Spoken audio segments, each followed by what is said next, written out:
Hello everyone, I welcome you all to the monthly current affairs video by Launchpad Education. My name is Sumit और इन monthly current affair videos में हम महीने के सबसे important issues को comprehensively discuss करते हैं, उनके बैकग्राउंड के साथ साथ क्या करंट में है और क्यों है, और जो भी चीज़ें यूपीएससी और state public service commission exams के लिए इंपॉर्टेंट हैं हम ये सारी डिस्कस करते हैं. So like every month, we are going to start by seeing all the issues that we are going to discuss this month. The first one that we are going to discuss is Jammu and Kashmir's real estate laws. Government of India ने जम्मू और कश्मीर के real estate laws में कुछ changes लाए हैं. This is related to your GS paper 2 and GS paper 3. Next is Gupkar declaration. Jammu and Kashmir की सभी political parties ने मिलकर गुपकार डिक्लेरेशन की, and this is related to GS paper 2 and GS paper 3. The next topic that we are going to discuss is very important for India's economy. That Indian economy is going to shrink by 10.3%, ऐसा कहना है international monetary fund का. क्या कारण है, क्या changes आए हैं और आगे क्या प्रोस्पेक्ट्स हैं इंडिया की और ग्लोबल इकोनॉमी के. This is what we are going to discuss. The next topic that we are going to discuss will be the Armenia and Azerbaijan war. तो इन दोनों देशों के बीच में एक वॉर लगी हुई है that has not stop till now, and because ये काफी लंबी खिंच गई है war, so that becomes important because the prelims syllabus says that current events of national and international importance are important for you. Next will be the annual status of education report, the ASER report, जो हर साल प्रथम नाम की एक संस्था launch करती है और इसके बारे में काफी डिस्कशन होती है इंडिया में. So we are going to discuss इस साल 2020 की एसर रिपोर्ट ने क्या कहा इंडिया के एजुकेशन सिस्टम के बारे में, बच्चों के लर्निंग आउटकम्स के बारे में. Next very important is India USA relations से जुड़ा हुआ 2+2 मीट. इंडिया और अमेरिका के डिफेंस और फॉरेन मिनिस्टर्स ने अभी मुलाकात की और कुछ बहुत इंपॉर्टेंट चीजें डिस्कस की. So we are going to discuss what this India USA 2+2 meet was all about. This is related to your international relations GS paper 2. अगला टॉपिक होगा हमारा एयर क्वालिटी से रिलेटेड, एयर पोल्यूशन से related. Government of India ने ordinance pass करके एक नई body बनाई है. The name of this body is commission for air quality management in national capital region. This is related to your environment and GS paper 3. Global hunger index discuss करेंगे. India की क्या rank आई इसमें, कौन इस report को publish करता है, and what is the status of hunger in India during a pandemic, जिसने काफी लोगों को हंगर, गरीबी की ओर पुश कर दिया है. We are going to discuss global hunger index. अगला टॉपिक होगा हमारा GST compensation issue. Central government और स्टेट गवर्नमेंट्स के बीच में ये कन्फ्लिक्ट काफी देर तक चलता रहा. सेंट्रल गवर्नमेंट ने कुछ पैसे देने से मना कर दिया और स्टेट गवर्नमेंट्स को कहा कि आप खुद लोन ले लो. We are going to discuss what is GST, background भी डिस्कस करेंगे. जीएसटी काउंसिल क्या चीज है जिसकी मीटिंग्स हो रही थी और जिसमें ये कन्फ्लिक्ट सामने आ रहा था. नेक्स्ट एक नोबेल प्राइज मिला और जिस टेक्नोलॉजी से रिलेटेड वो नोबेल प्राइज मिला, that technology is very important.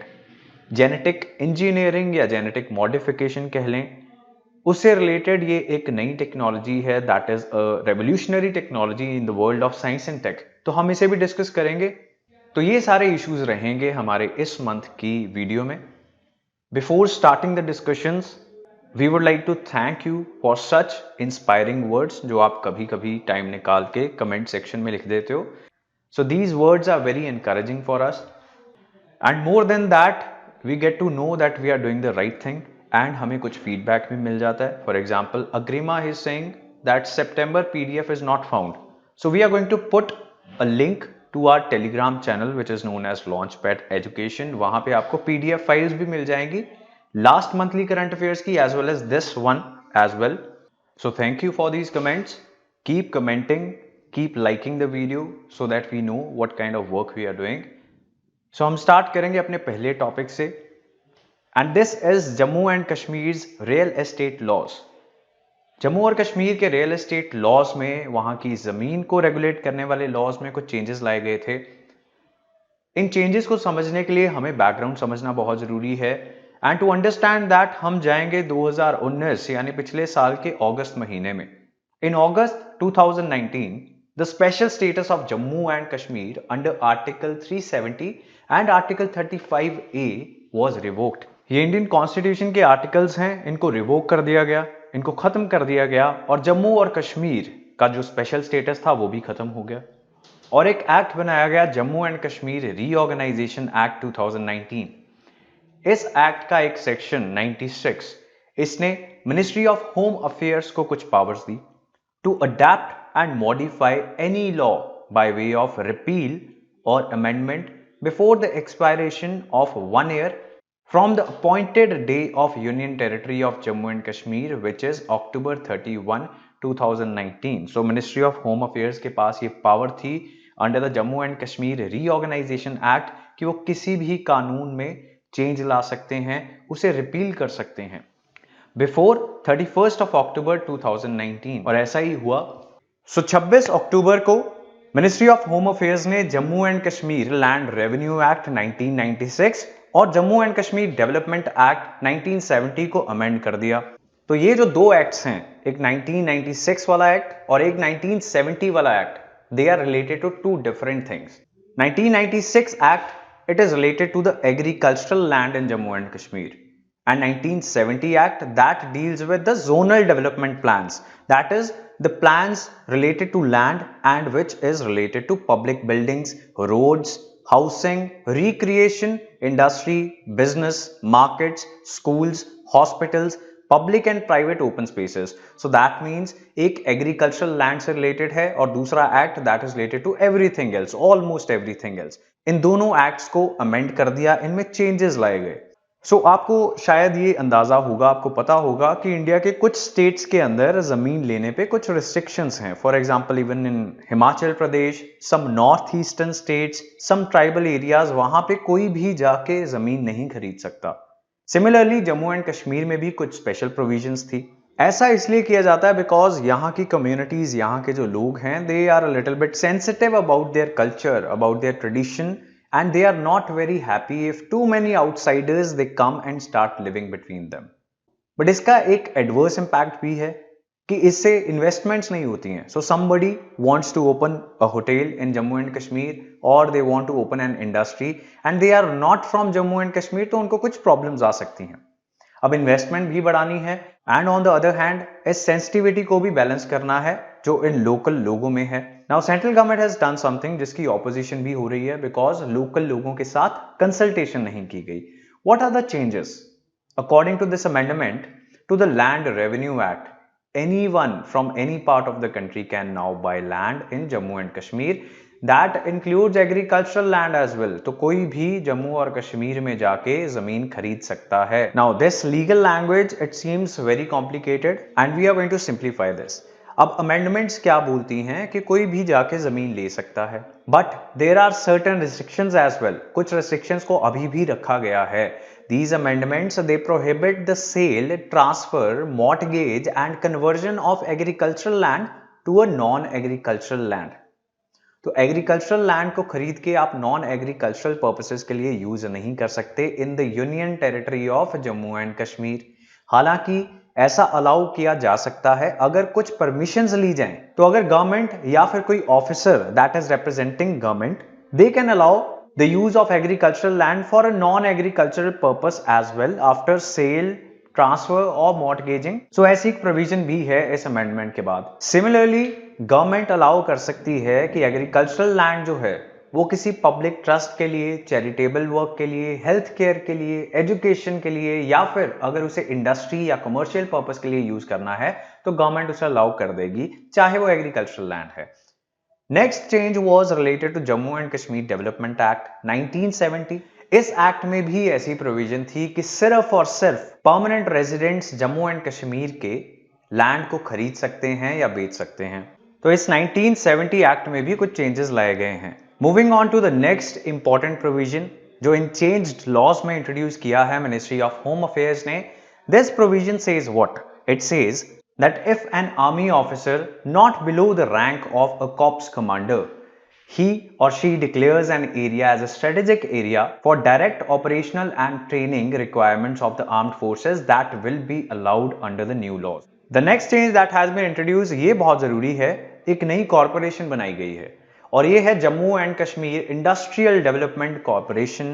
Because in changes को लाने का मकसद ही ये है as per government of India कि जम्मू एंड कश्मीर की डेवलपमेंट नहीं होती because of these very strict and over regulated land laws, very strict real estate laws. So now एक इंडस्ट्रियल डेवलपमेंट के लिए कॉर्पोरेशन भी बनाई जाएगी under these changed provisions for establishing commercial centres and industries in the union territory. If you don't know, Jammu and Kashmir it is now an union territory. जब धारा 370 और 35A articles को रिमूव किया गया था, रिवोक किया गया था, तो जम्मू एंड कश्मीर और लद्दाख को दो डिफरेंट यूनियन टेरिटरीज बना दिया गया था। They are not states, they are union territories as of now. अब इस कॉरपोरेशन के बारे में बात कर लेते हैं कि इसको कैसी पावर्स हैं, क्या ये कर सकती है। अगर ये कॉरपोरेशन एग्रीमेंट से लैंड नहीं एक्वायर कर पाएगी तो गवर्नमेंट अलाउ कर सकती है कि जो लैंड एक्विजिशन लॉ है उस लॉ के अंडर लैंड को एक्वायर भी किया जा सकता है। And this law is right to fair compensation and transparency in land acquisition, rehabilitation and resettlement act 2013। ये इंडिया का एक्ट है, इंडियन पार्लियामेंट ने पास किया था, सेंट्रल गवर्नमेंट का एक्ट है। तो इसे भी यूज कर सकती है अगर कॉरपोरेशन एग्रीमेंट से लैंड नहीं एक्वायर कर पाएगी फॉर इंडस्ट्रियल डेवलपमेंट। और चेंज्ड कानून ने कहा कि कोई भी कोर्ट ऐसी किसी प्रॉपर्टी से रिलेटेड कॉग्निजेंस नहीं ले सकता जो इस कॉरपोरेशन को दी जाएगी या उसके पास होगी, एक्सेप्ट जब कॉरपोरेशन कंप्लेंट फाइल करेगी। इसके अलावा एक और चेंज लाया गया है that is related to Jammu and Kashmir land grants act 1960। ये एक्ट रेगुलेट करता है गवर्नमेंट लैंड को जो लीज पे दी जा सकती है। It was applicable only to the urban areas, सिर्फ शहरी इलाकों पे ही एप्लीकेबल था। And these urban areas were of Jammu और श्रीनगर। अब से this will be applicable to the entire union territory of Jammu and Kashmir. So this is the third law that has been changed. The older law allowed only the permanent residents of the state to get government land on lease for residential purposes. अब इसको भी, इस provision को भी हटा दिया गया है, इसे ओमिट कर दिया गया है। ये लॉज हैं related to the union territory of Jammu and Kashmir. दूसरा जो हिस्सा था जम्मू एंड कश्मीर स्टेट का, जो पहले स्टेट थी, वो है लद्दाख, और ये एक अलग यूनियन टेरिटरी है। तो what about the real estate laws of Ladakh? यहां पे भी सिमिलर सेंसिटिव इश्यूज हैं। यहां के लोग भी अपनी जमीन नहीं देना चाहते आउटसाइडर्स को बहुत बड़े लेवल पे। इन लोगों में ये डर है, जम्मू एंड कश्मीर और लद्दाख के लोगों में ये डर है कि अगर बहुत बड़े कॉर्पोरेट हाउसेस यहां पे आके उनकी बहुत ज्यादा जमीनें लेने लग जाएं तो इनका कल्चर, इनके ट्रेडिशन, इनकी डेमोग्राफी, इनका रिलीजन खतरे में पड़ जाएगा। Because in both these union territories there are minorities, religious minorities यहां पे रहती हैं। लद्दाख में बहुत सारे बुद्धिस्ट लोग रहते हैं and Jammu and Kashmir it is a Muslim majority region. तो लद्दाख के लैंड लॉज अभी तक नोटिफाई नहीं किए हैं गवर्नमेंट ऑफ इंडिया ने। अभी जो न्यूज में एक और चीज है that is related to Ladakh, that is the demand of the people and leaders and civil society of Ladakh. वो डिमांड करते हैं कि उनको 6th शेड्यूल में शामिल किया जाए, 6th schedule of the constitution of India. ये रिलेटेड है with the tribal areas of Assam, Meghalaya, Tripura and Mizoram. So they want Ladakh to be included in this 6th schedule. 6th schedule कुछ स्पेशल प्रोविजंस प्रोवाइड करता है in tribal areas को to protect their land from outsiders. So जैसे पहला सारा Jammu and Kashmir के लिए एक प्रोटेक्शन थी from outsiders regarding their land and even other things, वैसी ही डिमांड लद्दाख के लोग कर रहे हैं। लेकिन Jammu and Kashmir union territory के ऐसे राइट्स खत्म हो चुके हैं with these changes in their real estate laws. Ministry of home affairs, government of India का क्या लॉजिक है इस नोटिफिकेशन को लाने में? They say that union territory of Jammu and Kashmir reorganisation, adaptation of central laws 3rd order 2020, it shall come into force with immediate effect. And why? What is the reason? The purpose behind this is to encourage development in the union territory of Jammu and Kashmir. Now there is a section in Jammu and Kashmir जो इस बात से agree नहीं करता and they say that उनके साथ भी consultation होनी चाहिए थी। इसी के साथ जुड़ा है हमारा second issue that is Gupkar declaration. This is also a current affair, a very important issue जिसके बारे में बहुत डिस्कशन हुई है न्यूज़पेपर्स में, आर्टिकल्स में and even on news channels. Gupkar declaration अगस्त 14, 2019 यानी कि अगस्त 2019 पिछले साल में इस इशू के भी रूट्स हैं, तो इसका भी बैकग्राउंड समझेंगे पहले। So 4th of August 2019 this was a very important date. इस दिन क्या हुआ? जम्मू एंड कश्मीर की डिफरेंट पॉलिटिकल पार्टीज ने एक मीटिंग की and this meeting was done at Gupkar road, जहां पे नेशनल कॉन्फ्रेंस जो पॉलिटिकल पार्टी है जम्मू एंड कश्मीर की, उनके जो सुप्रीम लीडर हैं फारूक अब्दुल्ला, उनके घर पे गुपकार रोड पे एक मीटिंग हुई जहां पे उन्होंने कुछ डिक्लेरेशन साइन की सभी पॉलिटिकल पार्टीज ने मिलके। तो इसलिए उस डिक्लेरेशन का नाम हो गया गुपकार डिक्लेरेशन। और इस रेजोल्यूशन में सब पार्टीज ने क्या डिसाइड किया कि वो क्या करेंगे। इन्होंने कहा कि हम सब इकट्ठे आएंगे, हम यूनाइटेड रहेंगे, चाहे हम इलेक्शंस में एक दूसरे के साथ लड़ते हैं, लेकिन हम यहां पे एक पर्पस के लिए इकट्ठे आएंगे। We are going to unify our efforts to protect and defend the identity, autonomy and special status of Jammu and Kashmir. अब ये आर्टिकल 370 और 35A रिवोक होने से पहले की बात है, लेकिन इनको कैसे पता चला कि आर्टिकल 35A और 370 खत्म हो सकता है, इनको नहीं पता था। लेकिन बिकॉज जम्मू एंड कश्मीर में बहुत बड़े लेवल पे आर्म्ड फोर्सेस की डिप्लॉयमेंट होनी स्टार्ट हो गई, सेंट्रल गवर्नमेंट ने काफी सारे ट्रूप्स भेजने स्टार्ट कर दिए जम्मू और कश्मीर में, तो इन पॉलिटिकल पार्टीज को एक हिंट मिल गया था कि कुछ हो सकता है। And a day after this first meeting, जिसमें पहली बार गुपकार डिक्लेरेशन अनाउंस की गई थी, 5 अगस्त को सेंट्रल गवर्नमेंट ने जम्मू और कश्मीर का special status under article 370 revoke कर दिया, इसे खत्म कर दिया और जम्मू एंड कश्मीर स्टेट को 2 यूनियन टेरिटरीज में डिवाइड कर दिया। One was Jammu and Kashmir UT and second was the Ladakh UT. इसी के साथ आर्टिकल 35A को खत्म किया गया। आर्टिकल 35A जम्मू और कश्मीर के जो परमानेंट रेजिडेंट्स थे उनको कुछ स्पेसिफिक राइट्स देता था, और ये राइट्स जम्मू एंड कश्मीर के नॉन परमानेंट रेजिडेंट्स को अवेलेबल नहीं थे या आउटसाइडर्स को अवेलेबल नहीं थे। आर्टिकल 370 और 35A रिवोक होने के बाद जम्मू एंड कश्मीर में कंप्लीट लॉकडाउन लगा दिया गया, यहाँ की कम्युनिकेशंस को बंद कर दिया गया, ब्लॉक कर दिया गया। जो सीनियर पॉलिटिकल लीडर्स थे सभी पार्टीज के, उन सबको हाउस अरेस्ट कर लिया गया। They were placed under house arrest. Now almost after a year इन सब पॉलिटिकल लीडर्स को अब छोड़ा जा रहा है। इनकी डिटेंशन जैसे ही खत्म हो रही है, दे आर कमिंग आउट, तो इन्होंने सबने मिलकर दोबारा से इस एफर्ट को रिन्यू करना स्टार्ट किया और इसी सिलसिले में गुपकार डिक्लेरेशन 2.0 हुई। On August 22, 2020, 6 political parties of Jammu and Kashmir, they signed this statement called Gupkar Declaration II to collectively fight against the abrogation of Article 370, 370 धारा को खत्म करने के खिलाफ गुपकार डिक्लेरेशन 2.0 हुई after these leaders were released from their detention. ये कौन सी 6 political parties हैं जिन्होंने गुपकार डिक्लेरेशन 2.0 की है? दीज आर नेशनल कॉन्फ्रेंस, पीपल्स डेमोक्रेटिक पार्टी, जो जम्मू एंड कश्मीर की रीजनल पार्टीज हैं, 2 सबसे बड़ी रीजनल पार्टीज हैं, Indian National Congress, Jammu and Kashmir Peoples Conference, Communist Party of India Marxist CPIM, and the last one is Awami National Conference. तो ये 6 पॉलिटिकल पार्टीज इन्वॉल्व हैं गुपकार डिक्लेरेशन में। इन्होंने एक स्टेटमेंट रिलीज की and this statement tells the sentiment of these political parties, ये क्या चाहती हैं, क्या इनमें फीलिंग है। So this statement said we are committed to strive for restoration of articles 370 and 35A। इन दोनों आर्टिकल्स को वापस लेके आना इनका मकसद है। एंड और किस चीज को वापस लेके आना? The constitution of Jammu and Kashmir. तो जम्मू एंड कश्मीर स्टेट का एक अपना कॉन्स्टिट्यूशन भी था और ऐसी इकलौती यूनिक एग्जांपल थी इंडिया में। और इसी के साथ ये 6 पार्टीज यूनाइटेडली एफर्ट्स करेंगी कि जो पहले स्टेटस था, जैसी पहले जम्मू और कश्मीर स्टेट थी इंक्लूडिंग लद्दाख, वैसी ही स्टेट बनाई जाएगी। और ये जो डिवीजन है स्टेट की, this is unacceptable to these political parties and they say that there can be nothing about us without us. That means कोई भी फैसला हमारे बारे में हमारे बिना नहीं लिया जाना चाहिए, नहीं लिया जा सकता। ऐसा इस डिक्लेरेशन में इन पॉलिटिकल पार्टीज ने डिक्लेयर किया। These parties also say जो भी फैसले 5 अगस्त 2019 को लिए गए, they were unconstitutional and they were measures of disempowerment and a challenge to the basic identity of the people of Jammu and Kashmir।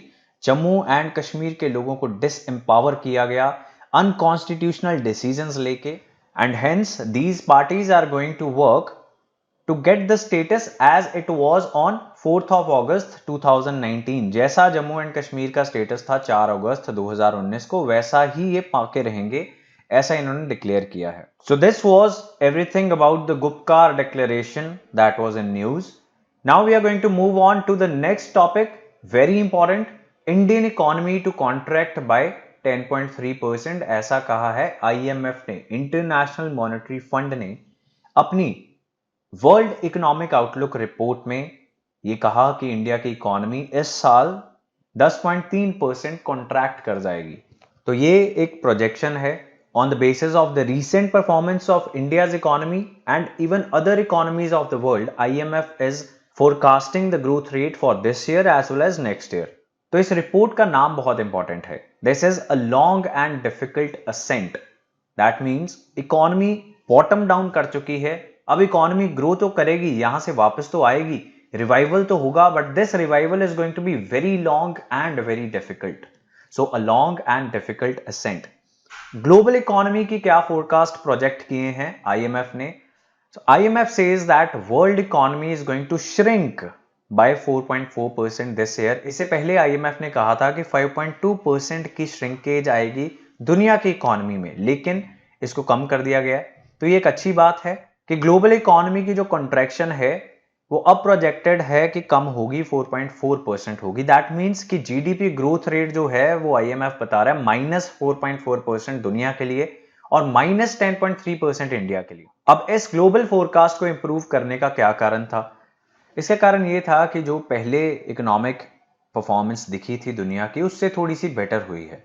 So that is the reason. What about the other countries? So this is the IMF projection. India -10.3% this year. अगले साल 2021 में क्योंकि India दोबारा से revive कर जाएगा, India की और दुनिया की इकोनॉमी, तो India is expected to grow at 8.8%। This is positive growth rate now. Brazil इस साल -5.8% श्रिंक करेगा और 2.8% ग्रो करेगा in 2021। Similarly for other BRICS country and for the world as well, these are the projections. So next year दुनिया की economy, सभी countries की economy दोबारा से ग्रो करना स्टार्ट कर देगी in positive sphere. And one thing that you should note here is that China is growing even in 2020. तो despite the lockdowns, despite all the restrictions on economy, China की growth rate positive ही है, ये negative नहीं हुई है। China की economy contract नहीं कर रही 2020 में भी। एंड सैडली इंडिया की कॉन्ट्रैक्शन सबसे बड़ी है। That means India is the slowest among all the BRICS countries. So India is expected to rebound with a 8.8% growth rate in 2021. Consumer prices, जो महंगाई दर है, वो भी पॉजिटिव रहेगी, 4.5% इस साल, 3.71% अगले साल। तो ये अच्छी खबर है। अगर consumer prices they are expected to increase by these rates, that means demand increase हो रही है। डिमांड इंक्रीज होने के कारण प्राइसेस बढ़ेंगे और ग्रोथ भी बढ़ेगी। एंड 4.5% एंड 3.71% ये हमारे कंफर्टेबल लेवल्स ऑफ इन्फ्लेशन है। तो इस बात की कोई टेंशन नहीं होगी कि महंगाई बहुत ज्यादा बढ़ जाएगी। यूनाइटेड स्टेट्स की economy that is going to grow at -4.3%, that means contraction, and अगले साल ये पॉजिटिव हो जाएगी 3.1%। यूरो एरिया इस साल -8.31% पे कॉन्ट्रैक्ट कर रहा है। China, we have already seen 1.9% positive growth rate in 2020 and 8.2% positive growth rate in the next year. The sad thing that comes out in this report by IMF is that around 90 million people, they are going to fall below the poverty line, the global poverty line of $1.90 per day. तो जो लोग इससे कम कमाते हैं, they are considered poor. And IMF says that because of the pandemic and because of the lockdown, economic restrictions and the contraction in global economy, in the economy of many countries, 90 million more people are going to get poor. So that was the most important current affair related to economy this month. Next, a war that is going on between these two countries, Armenia and Azerbaijan. इन दोनों देशों के बीच में एक war चल रही है। And this war between these two countries, it is going on because of this region. The name of this region is Nagorno-Karabakh region. इस रीजन के लिए अर्मेनिया और अजरबैजान आपस में लड़ रहे हैं। So what is the issue, हम ये समझेंगे।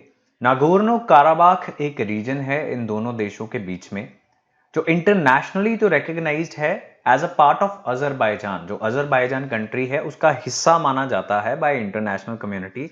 बट इसके ऊपर कंट्रोल है अर्मेनियन सेपरेटिस्ट्स का, जो इसको अलग करना चाहते हैं अजरबैजान से और अर्मेनिया में शामिल करना चाहते हैं, और ये एथनिकली लोग हैं अर्मेनियंस। तो अर्मेनिया सपोर्ट करता है इन सेपरेटिस्ट फोर्सेस को जो लड़ाई कर रही हैं अजरबैजान सरकार के खिलाफ, और बिकॉज ऑफ दिस रीजन अब इन दोनों देशों के बीच में ही लड़ाई स्टार्ट हो चुकी है। So this is the reason, ये है अर्मेनिया और ये है अजरबैजान, और ये यहां पे है Nagorno Karabakh reason, internationally recognized as a part of Azerbaijan but controlled by Armenian separatists. So यहां पे है अर्मेनिया और Azerbaijan, this is Asia, this is Europe, this is India. सो यहां पे है अर्मेनिया अजरबैजान, जहां पे इन दोनों देशों के बीच में लड़ाई चल रही है, lying between Black Sea and Caspian Sea, and this region is known as Caucasus because there are mountains named Caucasus here. So because this region is in the news, तो मैप बेस्ड क्वेश्चंस बहुत important आ सकते हैं यहां से। Armenia is a landlocked country, Azerbaijan it borders Caspian Sea, और इसी region में एक और कंट्री है Georgia. So seeing it from a step back, these countries are also bordered by Turkey and Russia. So ये दोनों भी इस डिस्प्यूट में इन्वॉल्व हो चुके हैं। इनफैक्ट यूएसएसआर हिस्टोरिकली ही इन्वॉल्व था इस रीजन में। So will see the background of this issue. Nagorno-Karabakh, this was a part of Azerbaijan territory during the Soviet era. और जब यूएसएसआर का डिसइंटीग्रेशन हुआ तो अर्मेनिया की रीजनल पार्लियामेंट ने नागोर्नो काराबाख को अर्मेनिया में ट्रांसफर करने के लिए वोट किया। सोवियत अथॉरिटीज ने इस डिमांड को रिजेक्ट कर दिया, टर्न डाउन कर दिया, और इसके बाद दोनों देशों के बीच में क्लैशेस स्टार्ट हो गए। And these clashes they stopped when Russia brokered a ceasefire in 1994. लेकिन इस ceasefire होने तक इस एरिया का, नगोर्नो काराबाख का कंट्रोल एथनिक अर्मेनियंस के पास चला गया था, और ceasefire का मतलब है जहां पे सिचुएशन है वहीं पे रोक दी जाएगी। Now the control it is with separatist Armenians. Now these separatist Armenians they declared this region as an autonomous region called Nagorno Karabakh Autonomous Oblast. हालांकि अर्मेनिया ने कभी भी इस कंट्री को एक इंडिपेंडेंट कंट्री नहीं माना, इस रीजन को ऑटोनोमस रीजन नहीं माना, लेकिन अर्मेनिया इस रीजन को सपोर्ट करती है। Armenia they are supporting the separatist Armenians fighting against Azerbaijan, and because of this Armenia and Azerbaijan they clash with each other regularly. 2016 में इन दोनों कंट्रीज के बीच में एक 4-day वॉर भी हो गया था। Organisation for security cooperation in Europe, इस रीजनल ऑर्गेनाइजेशन ने कोशिश की है कि इन दोनों देशों के बीच में एक पीस एग्रीमेंट साइन करवा लिया जाए, इस डिस्प्यूट को किसी तरीके खत्म किया जाए, लेकिन ऐसा अभी तक नहीं हो पाया है। That is why they are fighting again in 2020। जो रीसेंट क्लैशेस हैं ये स्टार्ट हुए सितंबर में। दोनों कंट्रीज ने एक दूसरे पे इल्जाम लगाया है कि उन्होंने इन क्लैशेस को स्टार्ट किया। Most likely the international observers feel that Azerbaijan started these clashes, but इसके बारे में कोई पक्का प्रूफ नहीं है। अजरबैजान क्लेम करता है कि अर्मेनिया ने 3 डेकेड से इस रीजन के ऊपर इलीगल ऑक्यूपेशन कर रखी है with the support of Russia. Now this conflict has become very important for the world. Why? Because the bigger countries here in this region, they have got involved in this conflict. This conflict it has attained wider regional dimensions because Turkey, हमने देखा था map के अंदर, Turkey, it borders these countries. Turkey has started supporting Azerbaijan and Russia has started supporting Armenia. And Russia and Turkey, the two bigger players in this region, they are also supporting the opposite sides in Syrian and Libyan civil war. इसी तरीके से Syria और Libya के अंदर भी civil war चल रही है और वहां पे डिफरेंट ग्रुप्स को रशिया और टर्की सपोर्ट करते हैं। So we are seeing that Russia and Turkey, इनकी राइवलरी इस रीजन में बढ़ रही है, and that is not a very healthy sign for peace, prosperity, development in this region. And Russia is also in a military alliance with Armenia, and this alliance is known as Collective Security Treaty Organization. So if you have read the world history and if you know about the world wars, one of the reasons that these wars became total wars, very big wars, was military alliances. So it is again a very you can say thing that we should be worried about. अब ये reason जरूरी क्यों है? Because यहां से काफी trade गुजरता है, काफी ऑयल, नेचुरल गैस सप्लाई होती है, specially to European union.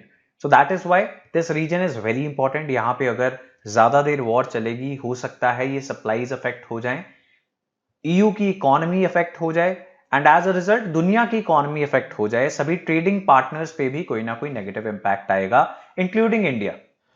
So this was our Armenia and Azerbaijan war. I hope this is clear to you now. Moving on to our next topic, this is annual status of education report, the ACER report. हर साल ये news में रहती है। India के education system से related सबसे जरूरी report है। इंडिया में जितने भी स्टूडेंट्स हैं उनकी लर्निंग आउटकम्स कितनी अच्छी या बुरी हैं, इसी रिपोर्ट से हमें सबसे क्रेडिबल इंफॉर्मेशन मिलती है। So this is annual status of education report. और एक एनजीओ है नेम्ड प्रथम, वो इस सर्वे को करती है हर साल, and this is even an example of the role of civil society, जो आपके सिलेबस में भी मेंशन्ड है, role of civil society. So this is how an NGO can play such an important role in India's education system. So कुछ highlights इस report से क्या निकल के आया सामने, जो इन्होंने सर्वे किया है using phones because of the pandemic. They did this survey in September 2020 and see the results. 5.3% of rural children aged 6 to 10 years are not enrolled in school. तो ये जो प्राइमरी स्टूडेंट्स हैं ये भी स्कूल्स के अंदर नहीं है, and this figure for 2018 was only 1.8%। तो 2018 में 1.8% बच्चे स्कूल्स में एनरोल नहीं हुए थे। इस साल ये बढ़ के 5.3% हो चुका है। इंडिया के रूरल चिल्ड्रंस में से सिर्फ 20% के पास टेक्स्ट बुक्स थी। तो अब because of the lockdown and because of the problems that have been thrown up by the lockdown, only 20% of rural children in India they have been able to get text books. Around 70% of rural children इन्होंने कुछ ना कुछ सीखा, लेकिन सिर्फ 11% बच्चे ही थे rural areas में जो ऑनलाइन क्लासेस लगा पाए। The students who got some kind of learning material or did some kind of learning activity, this rate was less than 36%. बाकी सभी स्टूडेंट्स ने कुछ किया ही नहीं, they learnt nothing. So these are some important highlights that only about 1/3 of the children that were surveyed, they had access to online learning, and only 11% they could attend live online classes. So 1/3 बच्चों के पास किसी तरह की online learning का जरिया था। They can be live classes, recorded classes as well. लेकिन जो live online classes थी, जो real teaching है, that was only 11%. And because of the impact of this pandemic, this disease on education sector, this burden of digital inequality, it has fallen on the children. इस report के according, there is a shift from private schools to government schools. जो नई enrollment है, even for boys, for all grades and for boys and girls, that is shifting from private to government schools. अब ये दिखाता है कि probably people are not able to afford private education, hence they are shifting to the government schools. The next point that came up in this survey was that children who were surveyed, 60% of these families, they had at least one smartphone in their homes. So access to smartphone, internet, all these things have become very important. अगर ये नहीं है families के अंदर, और ये कुछ families के लिए लग्जरी है, ऐसा नहीं है कि सभी के पास स्मार्टफोन्स हैं, एंड फैमिली मेंबर्स में बच्चों के पास भी स्मार्टफोन्स हैं, ऐसा नहीं है। So more than 60% families they are having at least one smartphone. ये हम बात कर रहे हैं उन फैमिलीज की जिनका सर्वे हुआ, और ये रेट पिछले 2 साल में काफी बड़ा है। 2018 में सिर्फ 36.5% फैमिलीज थी जिनके पास कम से कम एक स्मार्टफोन था, और अब ये 61.8% फैमिलीज हो गई हैं। And this was a phone survey that was conducted by प्रथम एनजीओ। इस सर्वे में 60,000 के करीब बच्चों ने हिस्सा लिया, and these were rural students. अब अगर स्टेट्स की बात करें, सो स्टेट्स में भी काफी वेरिएशंस हैं। You will see that in Andhra Pradesh less than 35% of children had text books, and only 60% had text books इन राजस्थान। तो ये स्टेट्स हैं जो अच्छा परफॉर्म नहीं कर रही हैं when it comes to giving text books to their students in the rural areas. In states like West Bengal, Nagaland, Assam, more than 98% students are having textbooks. तो इन states ने कुछ अच्छा perform किया है when it comes to giving textbooks to their students. Acer survey, it provides a glimpse into the levels of learning loss that students in rural India are suffering, with different levels of access to technology, resources, and this is resulting in a digital divide in education. तो ये एक बड़ा concern है जो government को अब address करना चाहिए। इस सर्वे में एक और बात पता लगी कि 11% पेरेंट्स ने लॉकडाउन के दौरान सिर्फ इसलिए नया स्मार्टफोन खरीदा ताकि उनके बच्चे की एजुकेशन ना रुक जाए। Otherwise these families were not feeling the need of buying a smartphone. तो ये कुछ इंपॉर्टेंट चीजें थी जो इस साल की प्रथम एनजीओ की करवाई गई एसर रिपोर्ट में सामने आई। नेक्स्ट जो टॉपिक हम डिस्कस करेंगे that is India US relations. और इस महीने बहुत एक इंपॉर्टेंट मीटिंग हुई इंडिया और यूएस के बीच में। This is known as 2+2 meet. So first thing is, इस मीटिंग को 2+2 कहा क्यों जाता है? उसका रीजन है that this is a meeting between the 2 defence ministers and 2 foreign ministers of India and United states of America. और इस 2+2 मीटिंग में एक बहुत इंपॉर्टेंट एग्रीमेंट साइन हुआ।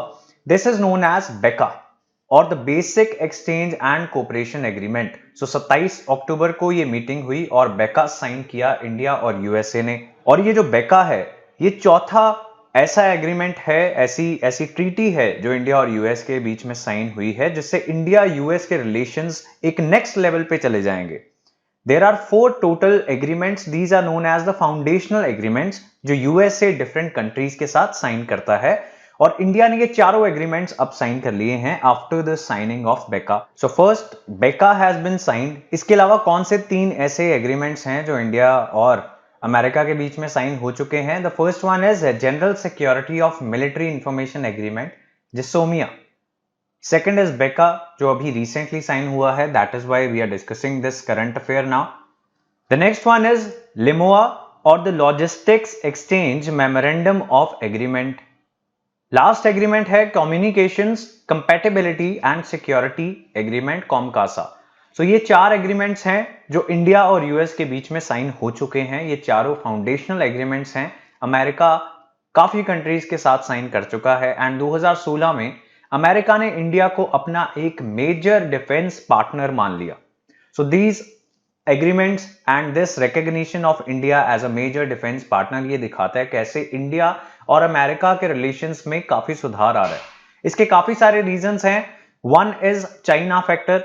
चाइना अमेरिका के साथ भी अपनी राइवलरी को और एग्रेसिव बना रहा है और इंडिया के साथ भी ऐसा कर रहा है because they have entered into this line of actual control as well. वो हमारी टेरिटरी में काफी महीनों से अब तो हैं और यहां से वापस नहीं जा रहे despite all the dialogues, despite all the aggressive posturing by India as well. And there is a video on India-China relations as well that we have made comprehensively, जो starting से discuss करती है कि जब से इंडिया और China नई countries बनी तब से कैसे इनके relations में उतार चढ़ाव आए और presently क्या कुछ हो रहा है।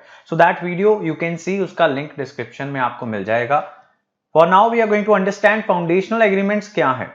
अमेरिका अपने डिफेंस पार्टनर्स के साथ फाउंडेशनल एग्रीमेंट्स एंटर करता है। इसमें अमेरिकन इंटरेस्ट ये है कि अमेरिकन आर्मी, अमेरिकन मिलिट्री की कैपेबिलिटीज एनहांस होती हैं when they are working in distant places by sharing of information, by sharing of platforms like the naval ships and other platforms and logistics as well.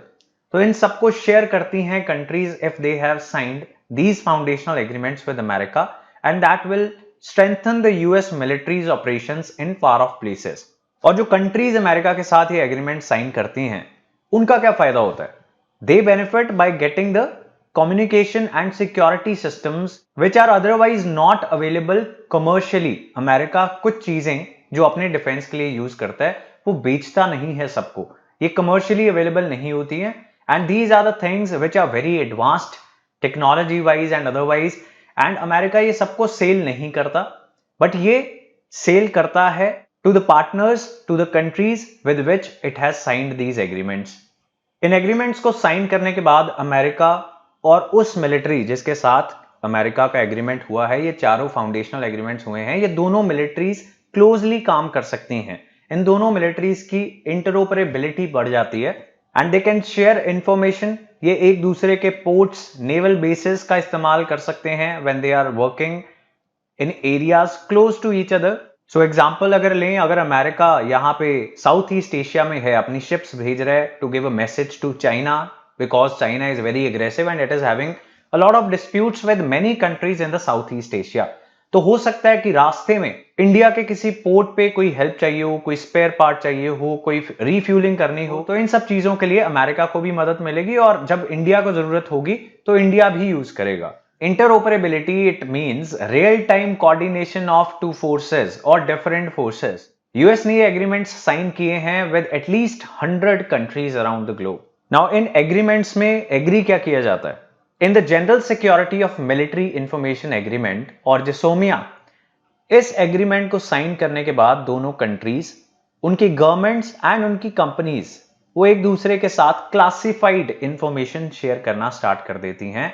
That is the name of this agreement, General Security of Military Information Agreement. Next is the Logistics Exchange Memorandum of Agreement, LEMOA. इसमें logistics support एक दूसरे को दी जाती है, like refueling of planes or ships, supplying of spare parts और maintenance of each other's ships, aircrafts, etc. So ये LEMOA में होता है। इंडिया ने ये भी अमेरिका के साथ साइन कर रखा है। नेक्स्ट एग्रीमेंट है communications compatibility and security agreement और कॉमकासा। इस एग्रीमेंट को साइन करने के बाद इंडिया कुछ ऐसे इक्विपमेंट खरीद सकता है जो कम्युनिकेशन के लिए यूज किए जाते हैं by military, by our armed forces, जो अदरवाइज अमेरिका नहीं सेल करता। तो इंडिया को ये सोफिस्टिकेटेड इक्विपमेंट्स भी मिल सकेंगे after signing COMCASA with America. Some examples are C-17, C-130.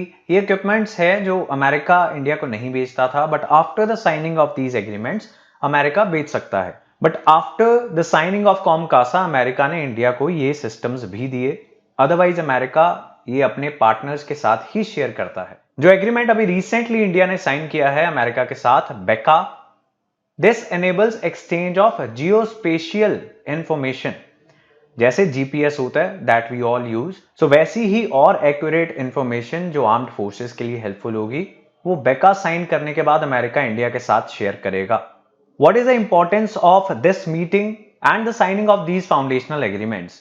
The bottom line is that India and US, their relations are improving. So since the signing of Civil Nuclear Agreement of 2005, this is a historic agreement. Dr. Manmohan Singh Prime Minister थे, उन्होंने ये sign किया था, and this was a very important event in the history of India-America relations. तब से India US के defence relations काफी तेजी से अच्छे हो रहे हैं।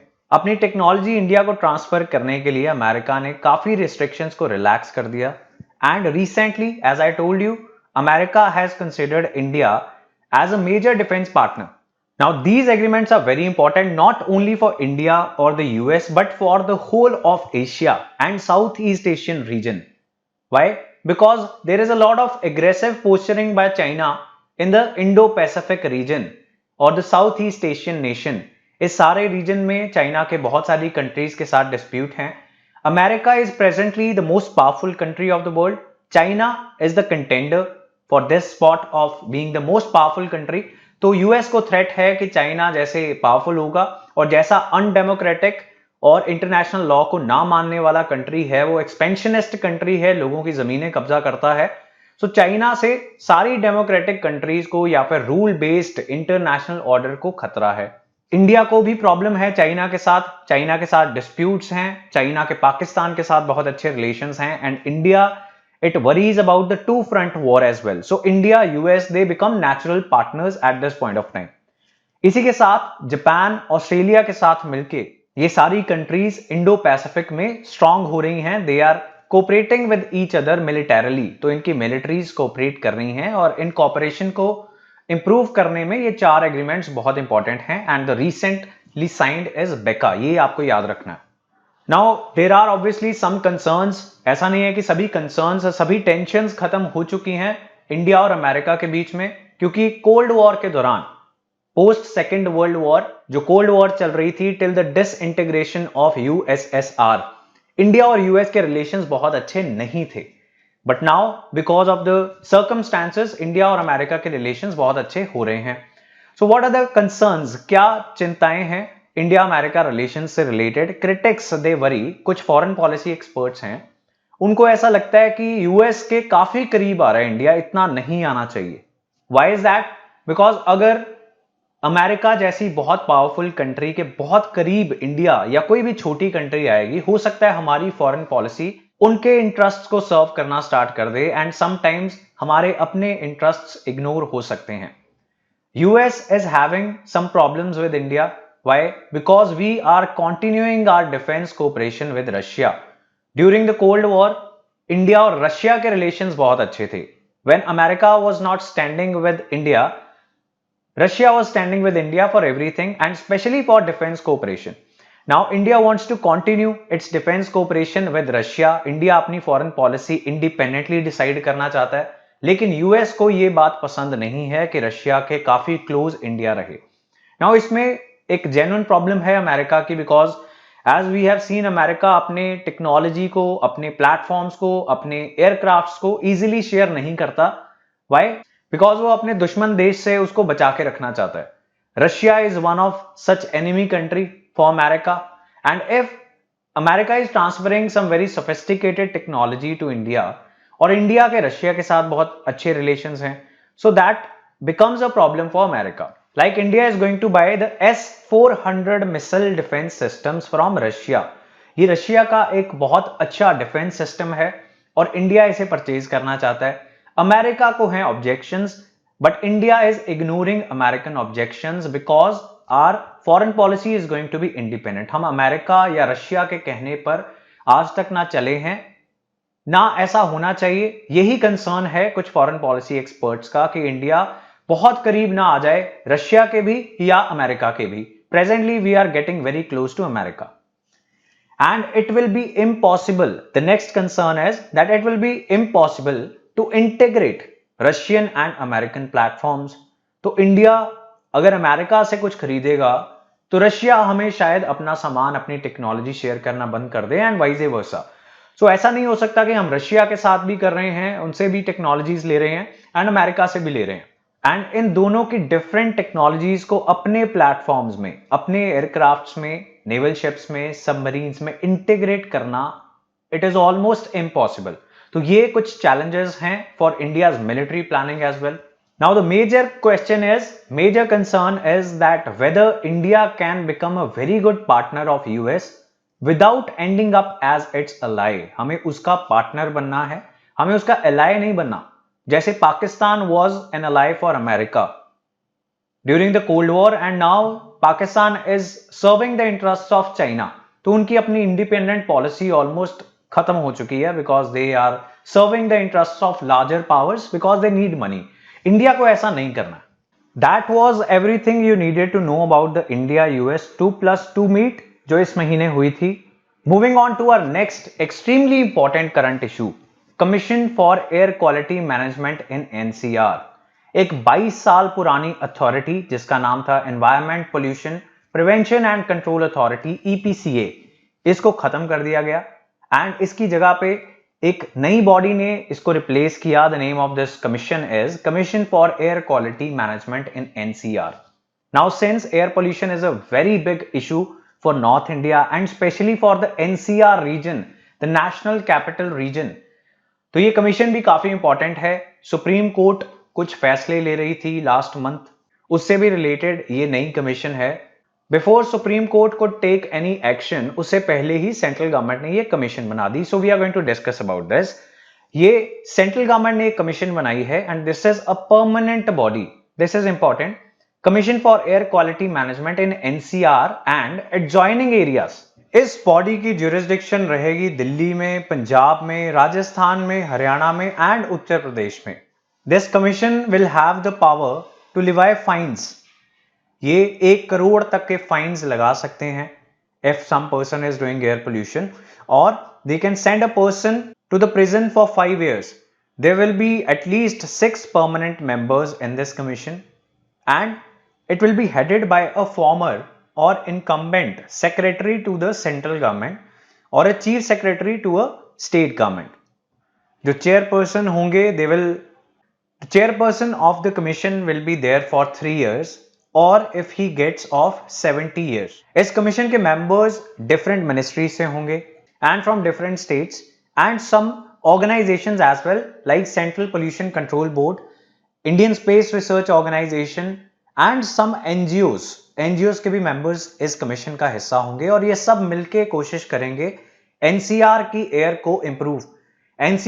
क्वालिटी को इंप्रूव करने की। सेंट्रल गवर्नमेंट ने एक ऑर्डिनेंस लाके इस कमीशन को बनाया है। So it is a body that has been made through a law, statutory body है ये। And this ordinance it recognizes कि अभी तक कोई परमानेंट बॉडी नहीं थी जो डेडिकेटेडली और एक पार्टिसिपेटिव मैनर से एयर पोल्यूशन को फाइट करने की कोशिश कर रही थी।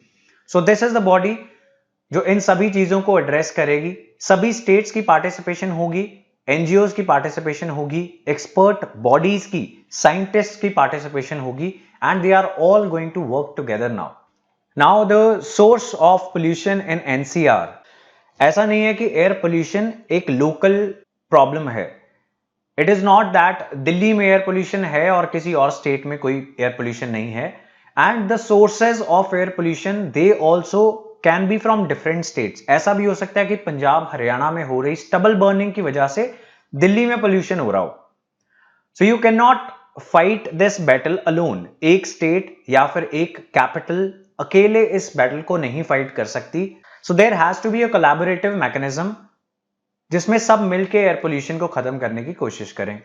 सो air pollution it is not a localized phenomena and its effects are felt even far away from the source of pollution. Thus, the need for regional level initiatives. Regional initiatives होने चाहिए जिसमें different states, different cities एक दूसरे के साथ मिलकर काम कर सकें। अगर अभी हम बात करें कि national capital reason Delhi NCR का पोल्यूशन खत्म करने की जिम्मेदारी किसकी है, तो ये जिम्मेदारी डिफरेंट बॉडीज की थी, like central pollution control board, state pollution control boards specially of Punjab and Haryana, then state governments in this region. Delhi का पोल्यूशन सिर्फ दिल्ली सरकार खत्म नहीं कर सकती अगर पंजाब, हरियाणा, यूपी यहां की सरकारें कोऑपरेट ना करें तो।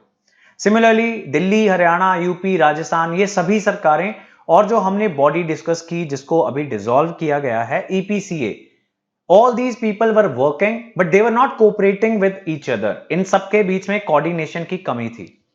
अब ये जो नई कमीशन बनाई गई है, the commission for air quality management in NCR, ये इन सभी ऑर्गेनाइजेशंस को, बॉडीज को सुपरसीड कर लेगी।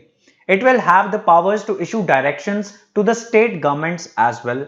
और इन सभी स्टेट गवर्नमेंट्स के, डिफरेंट ऑर्गेनाइजेशंस के एफर्ट्स को कोऑर्डिनेट करने का काम भी commission for air quality management करेगी। किसी एरिया में नई इंडस्ट्रीज के खुलने पे भी पाबंदी लगाई जा सकती है, that is also power given to this commission. और ये फाइन लगा सकती है 1 करोड़ रुपए तक का, या फिर it can jail you up to 5 years if you are spreading air pollution and if you are not implementing the orders of this body। और इस कमीशन से रिलेटेड अगर कोई भी डिस्प्यूट होगा तो उसे सिर्फ नेशनल ग्रीन ट्राइब्यूनल सुन सकता है, सिविल कोर्ट्स के पास ऐसी ज्यूरिसडिक्शन नहीं है। तो इसका ये फायदा रहेगा कि जो एयर पोल्यूशन से रिलेटेड केसेस हैं उनका निपटारा थोड़ा जल्दी होगा, बिकॉज सिविल कोर्ट्स में जाएगा, फिर नेक्स्ट कोर्ट में जाएगा, it will take a lot of time. Now, central government, it has got itself out of the clutch of Supreme Court because the EPCA, it was appointed by Supreme Court। और अभी recently Supreme Court एक और commission under a single judge appoint करने वाला था, जिससे पहले commission for air quality management in NCR ऐसा सेंट्रल गवर्नमेंट ने बना दिया ऑर्डिनेंस पास करके। Now should the citizens in north India, क्या उन्हें ये एक्सपेक्ट करना चाहिए कि अब एयर पोल्यूशन खत्म हो जाएगा? Laws are very good in India, so lack of law is not a problem in India, lack of political will is, lack of implementation of these laws is। so अब different states अभी भी अगर अपने farmers को machinery नहीं provide करेंगी, उन्हें support नहीं करेंगी कि वो स्टबल को जलाएं ना, अपनी स्टबल को सरकारों को या फिर बायोफ्यूल प्लांट्स को बेच के कुछ कमा पाएं, ऐसा इंफ्रास्ट्रक्चर सरकार को ही डेवलप करना पड़ेगा। Otherwise for a farmer it is very easy and it is cheap, it is less costly to burn the stubble। so only time will tell whether this new body will be effective or not। next thing that we are going to discuss is the global hunger index and the ranking of India। India की ranking काफी unfortunate है। इस index ने 107 देशों को rank किया on the basis of hunger, कितनी भूख है, कितनी भूखमरी है इन देशों के अंदर, and India was ranked at 94 in 2020 and this is lower than Bangladesh and Pakistan. इन दोनों देशों से जो हमारे रीजन में हैं, जिनके साथ हम कंपैरिजन कर रहे हैं, because often we think that we are better than these countries in terms of socio-economic or development indicators, but this index shows that we are not in certain aspects. Global Hunger Index, this is published every year by Concern Worldwide and World Hunger Life. ये दो civil society organizations हैं, NGOs हैं, and these organizations gather data related to hunger is collected and this report is published by these two organizations. इस report का aim है, the aim of this report is to track hunger at global, regional as well as national levels. 4 parameters का इस्तेमाल करके hunger को measure किया जाता है in this report. The first one is under nourishment. It is calculated by the share of population that is under nourished. अब क्या definition है? Being under nourished means what? It means that person who is undernourished, he is not receiving enough calories. जितनी calories एक human body को sustain करने के लिए मिलनी चाहिए, उतना कैलोरिक इनटेक नहीं है। Second parameter is child wasting. It is calculated by the share of children under the age of 5 who are wasted. So child wasting and the children under 5 who are wasted. What is the definition of wasting? It means those people who are having low weight for their height. उनकी height के मुकाबले उनका जो भार है, उनका जो wait है, वो अगर कम है, that person, that child will be considered as wasting. और यहां पे सिर्फ child wasting की बात हो रही है when it comes to calculating the global hunger index. Next is child stunting. Now stunting means those who have low height for their age.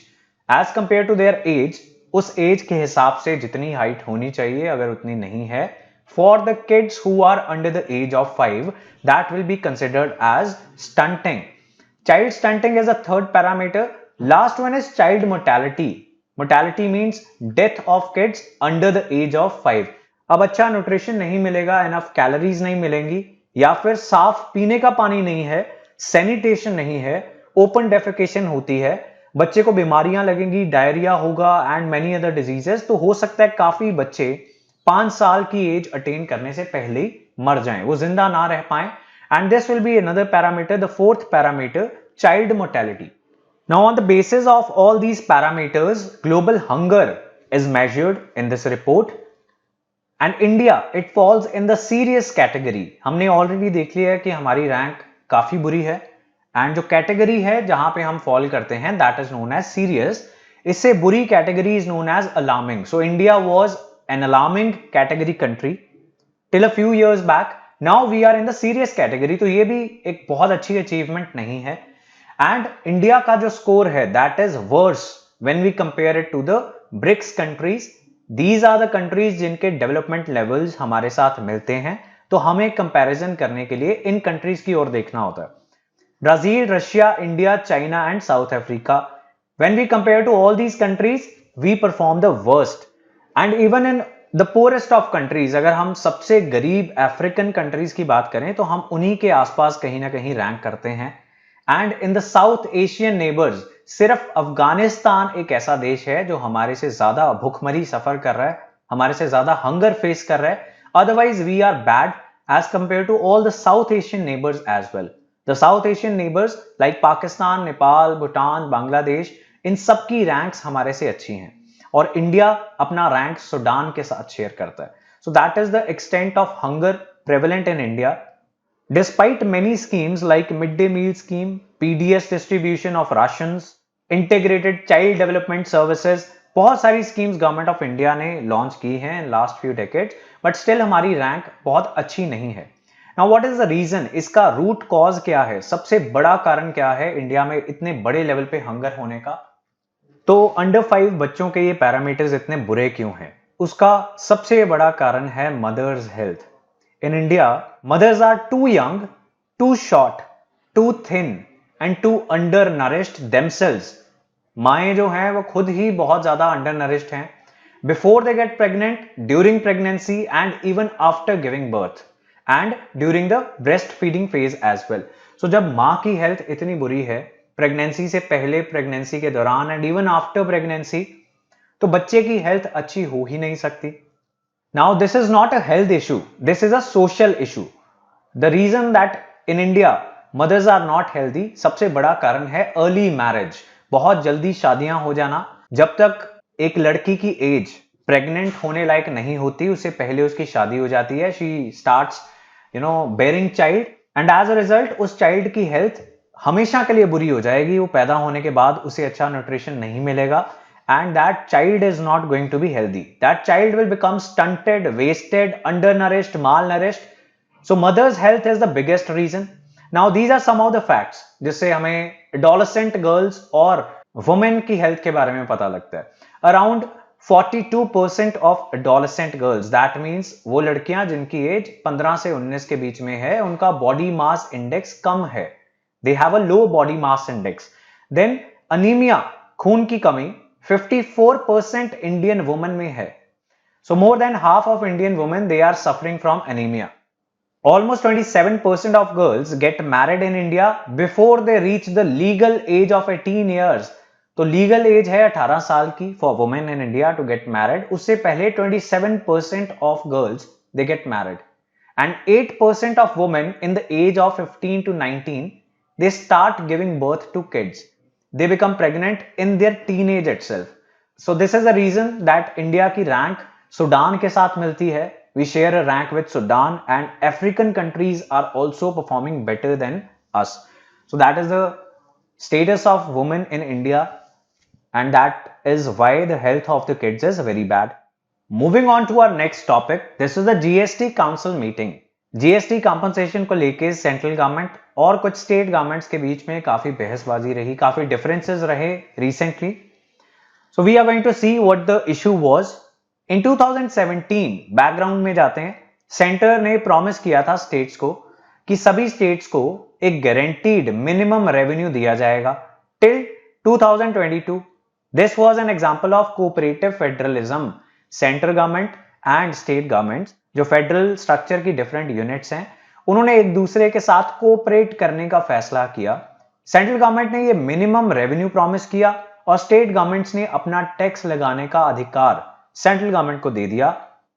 But because of the pandemic and lockdown और जो economy में contraction हुई है, उसके कारण central government को GST की revenues आने बंद हो गए, यानी बहुत कम हो गए, एकदम तो नहीं बंद हुए।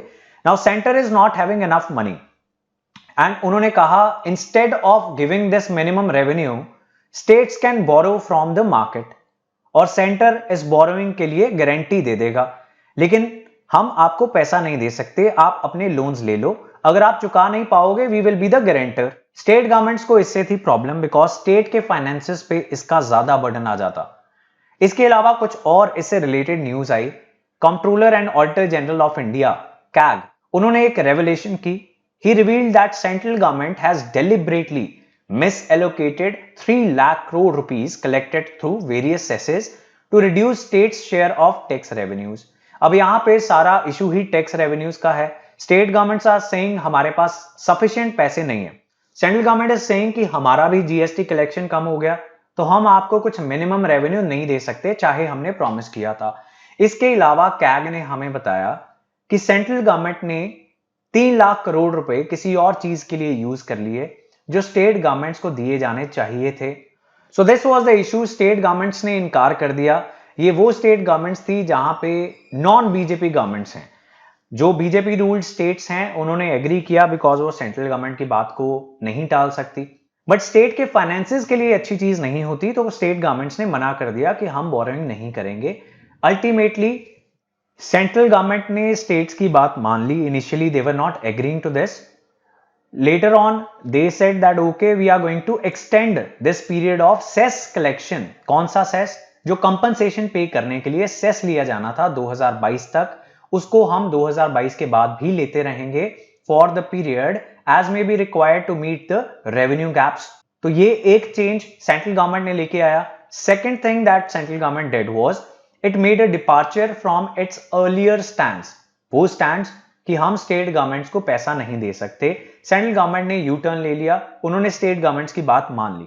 and government of India is now going to undertake the required borrowings and pass that on to the state government. तो अब state government को जो borrowing करनी थी वो नहीं करनी पड़ेगी, central government ही पैसे उधार लेके state governments को पैसे देगी.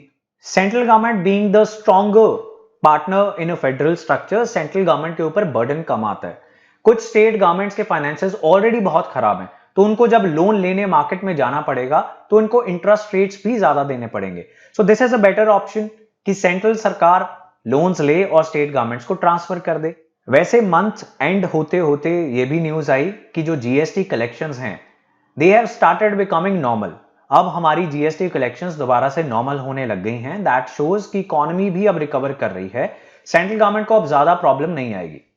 इसी के साथ हम कुछ जीएसटी के बैकग्राउंड के बारे में जान लें. GST, what is a GST act? GST act, it was a constitutional amendment act. और ये कौन सी कॉन्स्टिट्यूशनल अमेंडमेंट थी? ये थी 101st constitutional amendment. This is very important. और इसने एक नया टैक्स इंट्रोड्यूस किया इंडियन कॉन्स्टिट्यूशन में, गुड्स एंड सर्विसेज टैक्स. ये एक इनडायरेक्ट टैक्स है ऑन द मैन्युफैक्चर, सेल और consumption of goods as well as services throughout India. सारे इंडिया में एक ही इनडायरेक्ट टैक्स होगा. That was the vision of GST, one nation one tax to make India a unified market. GST council की meeting हो रही थी अभी, जहां से ये सारी कंट्रोवर्सी की शुरुआत हुई सेंट्रल गवर्नमेंट और स्टेट गवर्नमेंट्स के बीच में. What is a GST council? That is what you need to know. GST council, it is a body that approves all the decisions related to GST in our country. यहां पे central government एक member है, 29 state governments member हैं, दिल्ली और पुडुचेरी जहां की legislative assemblies हैं, but these are union territories, तो ये भी मेंबर्स हैं. जीएसटी काउंसिल में सेंट्रल गवर्नमेंट के पास 1/3 वोटिंग राइट्स हैं और सभी स्टेट्स के पास 2/3 वोटिंग राइट्स हैं. और डिसीजंस के लिए 50% यानी मेजॉरिटी का फैसला होना जरूरी है. दैट मीन्स सेंट्रल गवर्नमेंट या स्टेट गवर्नमेंट्स सिर्फ अकेले डिसीजन नहीं ले सकती, दोनों को एक दूसरे के साथ कोऑपरेट करना पड़ेगा. And only if 50% of the members they agree to a decision, only then it can be taken. Moving on to the last current affair for this month, CRISPR-Cas9, this technology, Nobel prize मिला इस technology से related. This was given to Emmanuelle Charpentier from France and Jennifer Doudna from US. और इन्हें ये prize दिया गया for gene editing technique. This technique is known as CRISPR-Cas9 DNA snipping scissors. तो हम डिस्कस करेंगे genetic editing, genetic modification. Before that let us see what this technology is helping us with. इस tool का इस्तेमाल करके यानी इस technique का इस्तेमाल करके रिसर्चर्स डीएनए भी चेंज कर सकते हैं, एनिमल्स का, प्लांट्स का, माइक्रो ऑर्गेनिजम्स का, and that too with extremely high precision. बहुत बारीकी से डीएनए चेंज किया जा सकता है यूजिंग दिस टेक्निक. तो कुछ और भी टेक्नोलॉजीज थी जीन एडिटिंग करने के लिए, but they were not as precise as this technology. And that is why this technology is having a revolutionary impact on the life sciences. Cancer के treatments में ये हेल्प कर रही है technology, and many other diseases that are inherited diseases. And as it can be used on plants, microorganisms as well. इसके और भी बहुत सारे फायदे हैं जीन एडिटिंग के. and these are crop resilience. that means crops को ड्रॉट रेजिस्टेंट बनाना, flood resistant बनाना, कहीं पे अगर बाढ़ आ जाए या सूखा आ जाए तो भी क्रॉप्स खराब ना हो, ऐसा भी किया जा सकता है using gene editing. and by using this very precise technology for editing the genes, CRISPR-Cas9. It can be used for making crops more capable of withstanding drought and pests as well. For the UPSC, it is very important, as it is mentioned in your syllabus, awareness in the fields of biotechnology as well. So हम थोड़ा सा basics पे जाएंगे. What is genetic modification? This is very important. Genetic modification as a topic ये बहुत जरूरी है. This means use of biotechnology to change or alter the genes of an organism, plant or animal. This is known as genetic modification or genetic engineering. Very simply, using biotechnology, किसी भी organism के, plant के या animal के jeans को change करने के लिए बायोटेक्नोलॉजी का इस्तेमाल करना, that is known as genetic modification. Now what is biotechnology? यहां पे दो वर्ड्स इन्वॉल्व हैं. First is bio and second is technology. So the exploitation of biological processes for industrial and other purposes, especially the genetic manipulation of microorganisms, this is known as biotechnology. Now biotechnology, it is used for producing many medicines, many antibiotics और different तरह के treatments करने के लिए भी biotechnology का इस्तेमाल किया जाता है. Genetically modified organisms, GMOs या फिर genetically modified plants, these are very important these days. BT cotton, जो इंडिया में 90% से ज्यादा कॉटन उगाई जाती है, that is BT cotton. That is a genetically modified cotton. GMO है वो एक जेनेटिकली मॉडिफाइड ऑर्गेनिज्म है. देन बायोफ्यूल्स प्रोड्यूस करने के लिए बायोटेक्नोलॉजी यूज की जाती है. Industrial biotechnology that includes production of chemicals, paper, food and many other applications. Now why is genetic modification done? क्यों की जाती है? Because traditional methods of artificial selection, एक अच्छी ब्रीड लेने के लिए, एक अच्छी ब्रीड पाने के लिए क्रॉस ब्रीडिंग करवाई जाती थी, and that was a very time consuming process. Now traditional methods of artificial selection, cross breeding to get the desired organism by eliminating some traits, some characteristics, some features that were not desired. इनको eliminate किया जाएगा और desired organism पाया जाएगा जिसमें सभी अच्छे features ही हों. इसके लिए क्रॉस ब्रीडिंग करवाई जाती थी different organisms में of a particular species, but that was a very time consuming process. Now genetic modification इस सारे process को बहुत easy बना देता है. It helps in inserting the desired features and undesired ones can be silenced. तो जो undesired genes हैं उनको silence किया जा सकता है, तो जो undesired features हैं उनको silent किया जा सकता है, और जो desired traits हैं उनको insert किया जा सकता है. एंड एज अ रिजल्ट जैसा भी ऑर्गेनिज्म चाहिए वैसा मिल जाएगा through genetic modification. For example, the very popularly used cotton, GM cotton, it uses a gene from naturally occurring soil bacterium. तो सॉइल के अंदर एक बैक्टीरिया रहता है, उसको कॉटन में इंसर्ट कर दिया गया और हमारे पास क्या आ गया? GM cotton, a new kind of cotton. And this cotton, the GM cotton, it is insect resistant. And as a result जो पेस्टिसाइड यूज करना पड़ता है कीड़े को मारने के लिए, इंसेक्ट को मारने के लिए, उसकी नीड भी कम हो जाएगी. सो that is the benefit of GM cotton. ये सिर्फ एक एग्जांपल है जो बहुत पॉपुलरली ग्रो की जा रही है इंडिया में. Now let us come to the technology. जिस टेक्नोलॉजी के लिए ये नोबेल प्राइज दिया गया है, this is clustered regularly interspaced short palindromic repeats और CRISPR Cas9 system. Cas9, this is the name of the enzyme. So this technology, it has revolutionized gene editing technology by making it simpler and faster. तो हमने cross breeding से genetic modification की और move ही इसलिए किया था because we wanted a technology that was simpler and it was faster. अब इन टेक्नोलॉजीज में से एक नई टेक्नोलॉजी है that is CRISPR Cas9 system. ये बहुत ही प्रिसाइज है, बहुत तेज है, इसमें बहुत कम टाइम लगता है और जैसा डिजायर्ड ऑर्गेनिज्म बनाना चाहते हैं वैसा आसानी से बन जाता है. The benefit of this technology is that it can be used to target specific sets of DNA. बहुत प्रिसाइजली डीएनए के जिस एरिया को एडिट करना है उसे सेलेक्ट किया जा सकता है and that can be cut. इस Cas9 एंजाइम जिसकी हमने बात की, this enzyme it cuts the DNA at a specific sequence and when this is repaired by the cell, जब इस डीएनए को इस एंजाइम के साथ कट किया जाएगा तो एज अ नेचुरल प्रोसेस वो अपने आप को रिपेयर करेगा.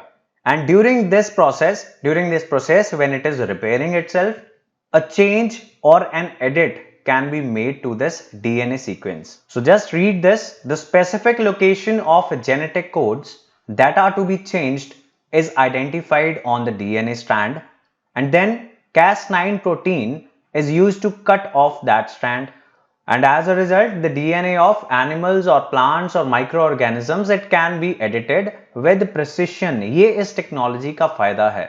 That is why this technology is better than other gene editing technologies जैसे कि TALENs, zinc finger nucleases.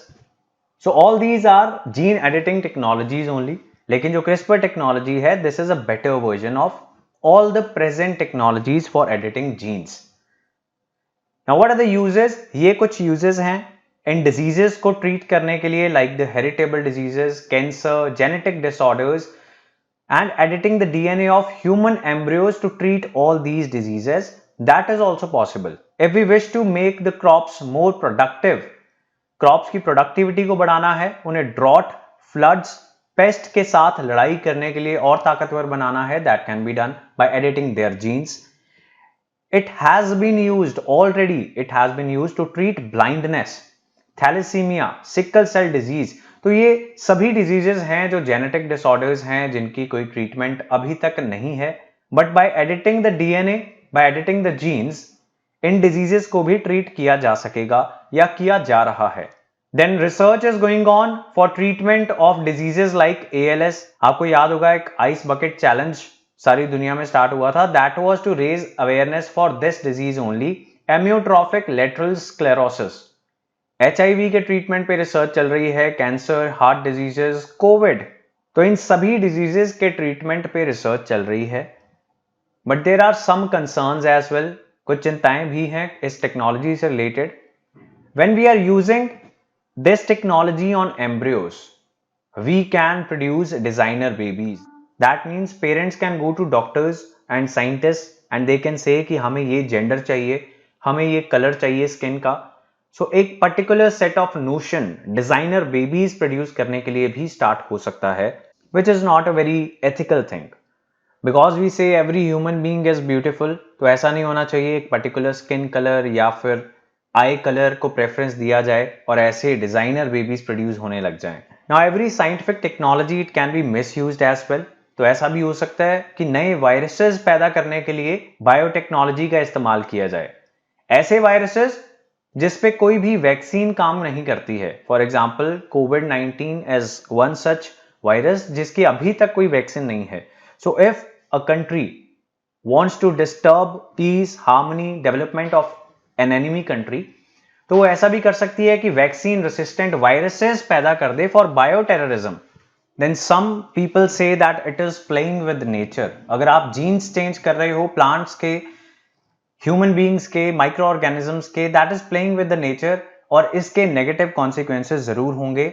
जैसा ग्रीन रेवोल्यूशन में भी कुछ एक्सपर्ट्स ने, कुछ एनवायरमेंटलिस्ट्स ने वार्न किया था. And then there can be unintended mutations. हो सकता है किसी ऑर्गेनिज्म के जीन्स चेंज किए गए हों to get a desired organism, लेकिन कुछ साल बाद आफ्टर अ फ्यू इयर्स उसमें कुछ म्यूटेशंस, उसमें कुछ चेंजेस आ जाएं जिससे कुछ हार्मफुल कॉन्सिक्वेंस हो जाए उस ऑर्गेनिज्म को या फिर उसको कंज्यूम करने वाले लोगों को. For example if genes have been edited of plants and human beings are eating these plants. अब इन प्लांट्स के सीड्स में, इन प्लांट्स में, इनकी प्रोडक्टिविटी में कुछ चेंजेस आ जाएं and they are harmful for human beings, that can also be a negative consequence. Now the rules regulating these organisms in India are rules for manufacture, use, import, export and storage of hazardous microorganisms, genetically engineered organisms और cells 1989. ये rules हैं जो GMOs को regulate करते हैं India में. These were notified under the Environment Protection Act 1986. तो since in organisms को लेके बहुत सारे कंसर्न्स हैं तो गवर्नमेंट्स काफी कॉशियस भी रहती हैं. It is important to tell the consumer when they are consuming any plant that is a genetically modified plant, तो उनकी पैकेजिंग के ऊपर लिखा जाना या फिर उनके ट्रायल्स कैसे किए जाएंगे, ये सारे बहुत स्ट्रिक्टली रेगुलेट किए जाते हैं. And these are the rules for regulating the GMOs in India. That was all for this month's current affairs. I hope this video was helpful to you. आपका कैसा एक्सपीरियंस था, आपका कैसा लर्निंग एक्सपीरियंस था? You can write that in the comment section. I hope you are learning 12-13 issues every month from these monthly current affair videos. इसमें हम हर महीने 10-12 बहुत इंपॉर्टेंट इश्यूज को काफी डिटेल में डिस्कस कर रहे हैं विद बैकग्राउंड. और बाकी सभी इंपॉर्टेंट करंट अफेयर वीडियोस को मिस ना करने के लिए subscribe the channel and press this bell icon here so that आपको अपडेट्स मिलती रहें. इसके अलावा you can follow us on the Instagram handle as well, so that you get notified whenever a new video is posted. See you in the next video. Have a good day.